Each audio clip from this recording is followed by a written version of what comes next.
Hello everyone and welcome to this video. This video is presented by Fairchance for CRM. We are Zoho Advanced partners and for the past 8 years, we have been delivering end-to-end Zoho solutions to business across multiple industries. आज की इस video में हम देखेंगे कि Zoho CRM को हम किस तरह से कस्टमाइज करके एक वीज़ा सर्विस प्रोवाइडर कंपनी के लिए यूज़ कर सकते हैं।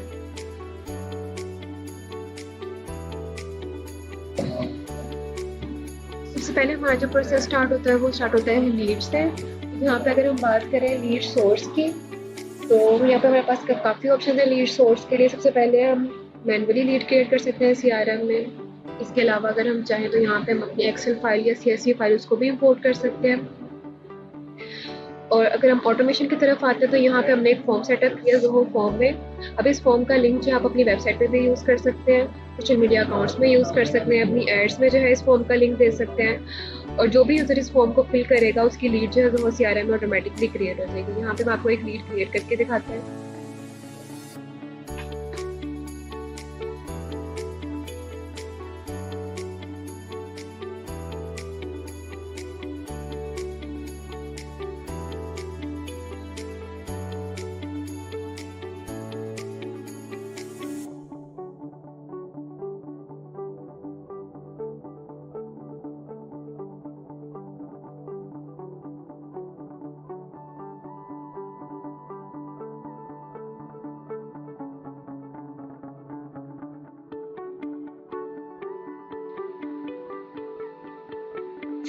जैसे यहाँ पे हमारे पास फॉर्म सबमिट होगा हम Zoho CRM की तरफ मूव करते हैं।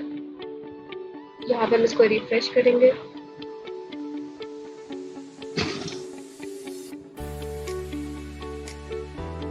यहाँ पे आप देख सकते हैं कि जो हमने लीड क्रिएट की थी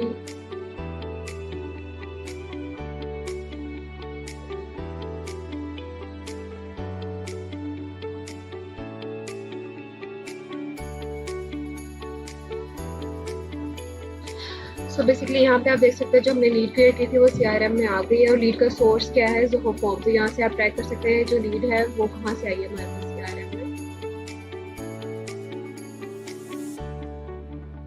नेक्स्ट हम मूव करते हैं, जो डाटा हमने वहाँ पे ऐड किया था वो सारा डाटा जो है यहाँ पे CRM में ऑटोमेटिकली ऐड हो गया। इसका वर्क ड्राइव का एक फोल्डर भी यहाँ पे हमारे पास क्रिएट हो गया। जितने भी डॉक्यूमेंट इस क्लाइंट के अगेंस्ट हम ऐड करेंगे वो जो वर्क ड्राइव में जो ऑटोमेटिकली सेव हो जाएगा। तो यहाँ पे हमारे पास ये लीड का मॉड्यूल है जहाँ पे हमारे पास लीड जो है CRM में आ गई। अब हम इसको जो है वो नेक्स्ट कन्वर्ट करके देखते हैं डील में, जहाँ पे हमारा जो है पूरा प्रोसेस जो है वो स्टार्ट होगा वीज़ा सर्विसेज का।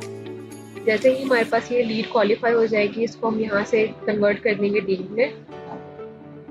जैसे कि हमें पता है कि जब भी हमारी लीड कन्वर्ट होती है डील में तो उसका डाटा जो है वो 3 मॉड्यूल्स में जाता है। सबसे पहले हमारे पास कॉन्टैक्ट में जाएगा उस जो पर्सनल क्लाइंट है, फॉर एग्जांपल ये स्टूडेंट है तो स्टूडेंट का डाटा जो है सारा वो कहाँ जाएगा, कॉन्टैक्ट के मॉड्यूल में जाएगा। अगर तो स्टूडेंट किसी कंपनी से बिलोंग करता होगा तो उसका डाटा जो है सारा अकाउंट्स के मॉड्यूल में जाएगा। और डील में जो है हमारी पूरी सेल्स पाइपलाइन स्टार्ट होगी कि जैसे ही हमारे पास जो ये स्टूडेंट क्वालिफाई हुआ है और वीज़ा ग्रांट होने तक का जितना भी सारा प्रोसेस है वो सारा हमारा जो है वो डील के अंदर होगा।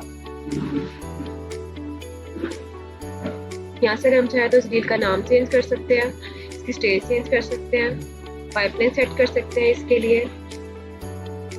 यहाँ से हम लीड का ऑनर भी चेंज कर सकते हैं। फॉर एग्जाम्पल मैंने अपने किसी एम्प्लॉय को ये लीड असाइन करनी है या ये डील असाइन करनी है तो यहाँ से मैं जो है इसका ऑनर चेंज कर दूंगी तो ये डील जो है वो उस यूजर को असाइन हो जाएगी।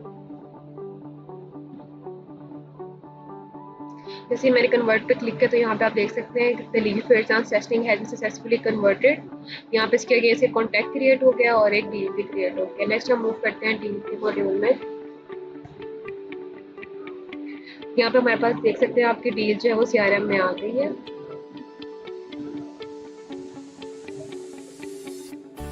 अब कंपनी के प्रोसेस के अकॉर्डिंग जो है यहाँ पे हमने पूरी उनकी सेल्स पाइपलाइन स्टार्ट किया कि जैसे उनका फर्स्ट स्टेप क्या है कि उन्होंने जैसे ही स्टूडेंट कोई क्वालिफाई हुआ तब उन्होंने क्या करना है उसके डॉक्यूमेंट्स कंप्लीट करने हैं और उससे जो है वो इनिशियल पेमेंट रिसीव करनी है। तो हमारी फर्स्ट स्टेज क्या है, complete documents and receive payment. यहाँ पे आप देख सकते हैं हमने प्रॉपर पाइपलाइन जो है वो उनकी कंपनी के प्रोसेस के अकॉर्डिंग सेटअप कर दी है। अब 1 बाय 1 जो है हम इस पाइपलाइन में मूव करेंगे और जितना भी प्रोसेस है इस पाइपलाइन में सारा जो है हम आपको 1 बाय 1 शो कर देंगे। अब यहाँ पे जो है मैं आपको थोड़ा सा प्रोसेस एक्सप्लेन कर देती हूँ कि हमने Zoho CRM को किस तरह से सेटअप किया। तो सबसे पहले कोई भी क्लाइंट हमारे पास क्वालिफाई होकर किसी स्टेज पे आ जाता है। फॉर एग्जांपल यहाँ पे हमारे पास फर्स्ट स्टेज पे ही है, तो फर्स्ट स्टेज पे हमारे पास 2 काम होंगे, ठीक है। सबसे पहले तो है यहाँ पे डिफरेंट यूजर्स हैं हमारे पास सीआरएम में। फॉर एग्जांपल हमारे पास एडमिशन टीम के यूजर्स हैं, हमारे पास लॉजमेंट टीम है, अकाउंट्स टीम, मतलब डिफरेंट यूजर्स हैं हमारे पास, जो एक डील पे जो है वो सब यूजर मिलकर काम करेंगे और इस डील को जो है वो क्लोज मोड करेंगे। तो हर यूजर का जो है वो डिफरेंट स्टेज पे जो है उसका एक प्रोसेस है। फॉर एग्जाम्पल मैं फर्स्ट स्टेज की बात करती हूँ, तो यहाँ पे हमारे पास क्या है, complete document and payment receive.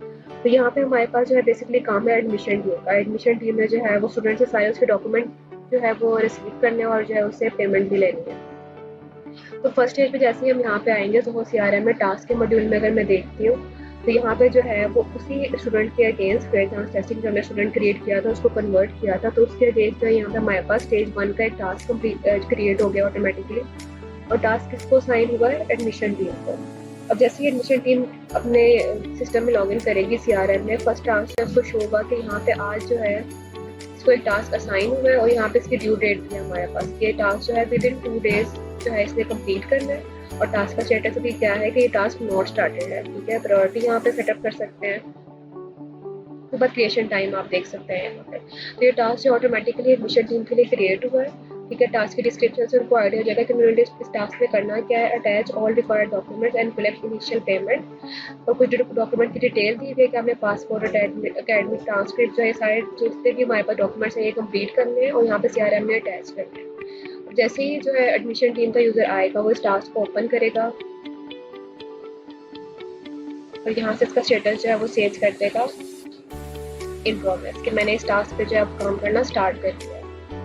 अब ड्यूरिंग द प्रोसेस अगर यहाँ पे सीआरएम में डील के मॉड्यूल में आएंगे तो यहाँ पे स्क्रॉल डाउन करने पे आपको यहाँ पे डिफरेंट जो है वो चेक बॉक्स मिलेंगे और जितने भी डॉक्यूमेंट है यहाँ पे अटैचमेंट के मॉड्यूल में वो सारे ऐड करता जाएगा। फॉर एग्जांपल यहाँ पे सबसे पहले उसने अटैच कर दिया हमारे पास पासपोर्ट। जैसे ही वो अटैच कर देगा पासपोर्ट और यहाँ से चेक बॉक्स टिक कर देगा कि मैंने जो है ना इसका पासपोर्ट लेकर इसको अटैच कर दिया यहाँ पे, ठीक है। जैसे ही यहाँ पे चेक बॉक्स पे टिक करेगा ये पासपोर्ट का डाटा जो है हमारे पास, जो पासपोर्ट का डॉक्यूमेंट उसने अटैच किया हुआ है, पीएनजी फाइल हो सकती है, कोई भी डॉक्यूमेंट हो सकता है हमारे पास। तो यहाँ पे डॉक्यूमेंट क्या करेगा, सीधा जो वो वर्क ड्राइव में जो है वो मूव कर जाएगा इसी क्लाइंट के, इसी स्टूडेंट के फोल्डर के अगेंस्ट। जितने भी डॉक्यूमेंट हम यहाँ पे अटैचमेंट में ऐड करेंगे वो सारे जो ऑटोमेटिकली जो वर्क ड्राइव में जो है स्टूडेंट के अगेंस्ट सेव हो जाएंगे। नेक्स्ट वो यहाँ पे आएगा अटैचमेंट के मॉड्यूल में प्रोफेशनल टेस्ट जो है उसकी डिटेल्स यहाँ पे ऐड करेगा, डॉक्यूमेंट ऐड करेगा और चेक बॉक्स पे टिक कर देगा। अब 1 बाय 1 क्या करेगा, जो भी यहाँ पे डॉक्यूमेंट अटैच करता जाएगा। फॉर एग्जाम्पल मैंने आईडी कार्ड अटैच करती तो मैं यहाँ पे क्या करूँगी, इसको चेक बॉक्स पे टिक कर दूंगी कि मैंने अपना आईडी कार्ड जो है यहाँ पे स्टूडेंट का वो ऐड कर दिया। इस तरह से 1 बाय 1 सारे डॉक्यूमेंट जो है यहाँ पे अटैच होंगे हमारे पास, तो ये चेक बॉक्स क्या होगा, टिक हो जाएगा।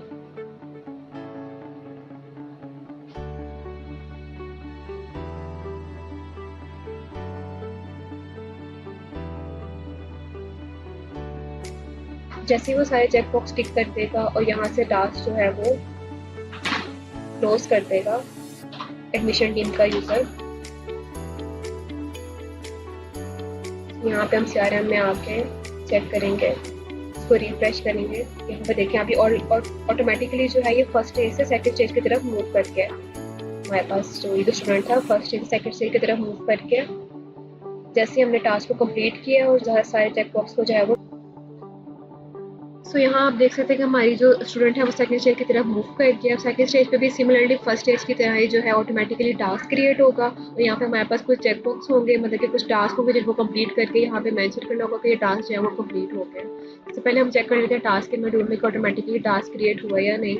यहाँ पे आप देख सकते हैं कि स्टेज 2 का टास्क जो है वो ऑटोमेटिकली क्रिएट हो गया और किसको असाइन हुआ है, एडमिशन टीम के नंबर। तो इस तरह यहाँ पे इस टास्क में भी जो हमारे पास ड्यू डेट गिवन है, अगर इस ड्यू डेट के अंदर जो है वो टास्क कंप्लीट नहीं किया जाएगा तो ऑटोमेटिकली जो है हमारे पास सीईओ को या फिर जो है इससे हायर अथॉरिटी को जो है यहाँ नोटिफिकेशन आ जाएगा ये टास्क जो है अभी तक जो स्टिल जो है वो इन प्रोग्रेस है या फिर नॉट कम्प्लीटेड है। यहाँ पे हमारे पास जैसे ही एडमिशन टीम का मेंबर आएगा यहाँ पे टास्क को अगेन इन प्रोग्रेस करेगा।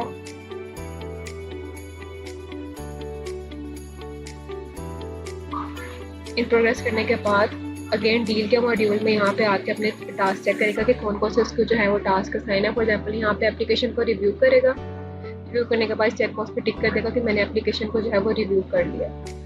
उसके बाद जो है एप्लीकेशन को नेक्स्ट स्टेप क्या है कि फॉरवर्ड करना है उसको इंस्टीट्यूशन को। जिस इंस्टीट्यूशन के लिए जो है वो स्टूडेंट ने अप्लाई किया, फॉर एग्जाम्पल ऑस्ट्रेलिया के लिए अप्लाई किया, तो वहाँ पर ऑस्ट्रेलिया की किसी भी जो है यूनिवर्सिटी में वहाँ पे उसको जो है ये CV को या फिर इसके जितने भी डॉक्यूमेंट्स हैं उनको फॉरवर्ड किया जाएगा। तो फॉरवर्ड करने के बाद जो है यहाँ पे चेक बॉक्स पे टिक कर देगा कि मैंने जो है इसकी एप्लीकेशन को फॉरवर्ड कर दिया। जैसे ही यहाँ पे चेक बॉक्स पे टिक कर देगा दोनों, उसके बाद टास्क को जो है वो क्लोज कर देंगे यहाँ पे CRM में।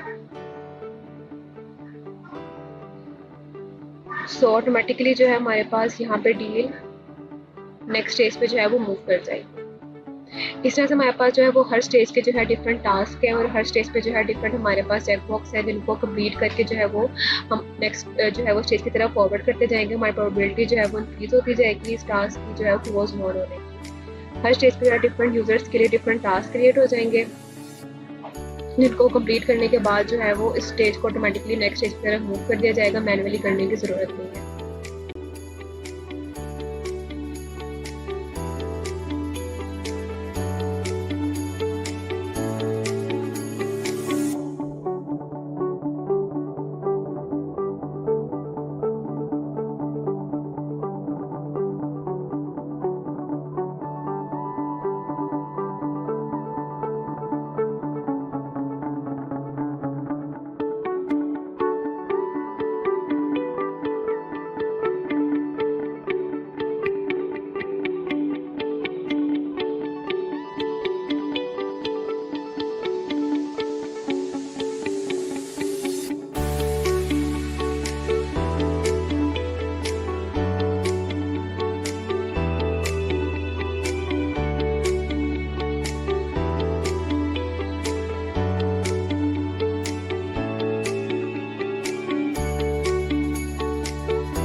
जैसे कि आप देख सकते हैं सारे स्टेजेस पे जो है हमने सारे टास्क कंप्लीट कर दिए, सारे चेक बॉक्स को जो है वो टिक कर दिए, जितनी फॉर्मेलिटी थी सबको कंप्लीट करने के बाद अब जो है फाइनलाइज स्टेज पे आते हैं। यहाँ पे हम क्या करेंगे, लास्ट कि वीज़ा स्टेटस का हम यहाँ पे देंगे वीज़ा ग्रांटेड। जब वीज़ा ग्रांट करेंगे तो जो है हमारे पास डील क्लोज वॉल हो जाएगी। अगर वीज़ा रिफ्यूज़ कर देंगे तो डील कर देगी क्लोज लॉस्ट हो जाएगी। जैसे हम वीज़ा ग्रांट पे करेंगे सिलेक्ट, यहाँ पर देख सकते हैं कि डील ऑटोमेटिकली क्या हो गया, क्लोज हो। तो ये हमारी कंप्लीट पाइपलाइन थी और कंप्लीट सेटअप था सारा, जो हमने आपको दिखाया कि किस तरह से हर स्टेज पे जो ऑटोमेटिकली हम टास्क क्रिएट कर सकते हैं हर एम्प्लॉय में, ताकि जो है वो इजीली अपने टास्क को जो है वो कंप्लीट कर सकें और जो है वो एडमिन के लिए जो है वो ट्रैक करना ईजी हो जाए कि उसकी कौन सी एप्लीकेशन जो है अभी किस स्टेज पर है। तो लास्ट में हम मूव करते हैं रिपोर्ट्स की तरफ। यहाँ पे हमें जो है फिर हम डैशबोर्ड की तरफ मूव करेंगे। होम स्क्रीन में यहाँ पे हमने जो है डिफरेंट रिपोर्ट सेटअप करी है क्लाइंट के अकॉर्डिंग। फॉर एग्जांपल यहाँ पे सीईओ देख सकता है कि उसकी कितनी लीड्स जो है वो ओपन है, कितनी अनटच है, कितनी जो है वो आज कॉल उसने की है, टोटल कितनी लीड्स हैं उसको जो साइन की गई हैं। यहाँ पे अगर आप कंप्लीट डिटेल देखना चाहते हैं लीड्स की तो वो डिटेल भी यहाँ पे शो हो जाएगी। इसके अलावा कितनी लीड्स जो है वो कन्वर्ट हो चुकी हैं वो भी यहाँ पे शो होंगी सीआरएम में। एडमिन को जो है वो हर सारा डेटा शो होगा, लेकिन जो डिफरेंट यूजर्स हैं उनको जो है सिर्फ उनकी लीड्स, उनकी कन्वर्टेड लीड्स जो है वो शो होंगी। एडमिन को जो है ओवरऑल हर चीज़ की एक्सेस होगी, लेकिन यूजर्स को जो है वो सिर्फ उनकी लीड्स शो होंगी, उनका डाटा जो है वो सिर्फ शो होगा सीआरएम। नेक्स्ट यहाँ पे है माई डील स्टेजेस। यहाँ पे स्टेजेस पे देख सकते हैं कि कौन कौन से स्टूडेंट जो है वो किस स्टेज में। फॉर एग्जाम्पल यहाँ पे एप्लीकेशन सबमिटेड पे जो है मेरे पास एक स्टूडेंट अवेलेबल है। मैं 1 पे क्लिक करूँगी तो यहाँ पे जो है उसकी डिटेल मुझे शो हो जाएगी। नेक्स्ट यहाँ पे ग्राफिकल रिप्रेजेंटेशन भी है स्टेजेस की। इसके अलावा जो है वो कितने टास्क जो है वो मेरे जितने भी मुझे टास्क असाइन हुए, फॉर एग्जाम्पल मैं एडमिशन टीम का यूज़र है ये हमारे पास, तो एडमिशन टीम को जो है कितने टास्क असाइन हुए वो यहाँ पे जो है इजीली देख सकता है कि मुझे जो है यहाँ पे इतने टास्क असाइन हो गए, उनका स्टेटस क्या है। मैं अपनी मीटिंग देख सकती हूँ सारी। इसके अलावा कितनी डील्स जो है वो क्लोज वॉन हुई है इस मंथ वो देख सकते हैं। लीड्स है यहाँ पे, तो ये टोटली कस्टमाइजेबल है। हर कंपनी की रिक्वायरमेंट के अकॉर्डिंग जो है इसको इस डैशबोर्ड को जो है वो हम कस्टमाइज कर सकते हैं। So this is how we have designed a complete end-to-end digital ecosystem using Zoho. From sale agent portal to client portal, every user gets a secure role-based dashboard tailored to their needs. Sale agent can manage their leads, deals, invoices and documents, while clients can easily access their project documents, invoices, addresses and support tickets, all from a single platform. By integrating Zoho CRM, Zoho Creator, Zoho Books and Zoho Work Drive, we have eliminated duplicate data entry, reduced manual work and ensure real-time data synchronization across all systems. This not only improves efficiency but also brings transparency, accuracy and better collaboration between sales team, operations and clients. Overall, this solution helps save time, stay organized and scale faster with the complete control over their sales, projects and customer experience.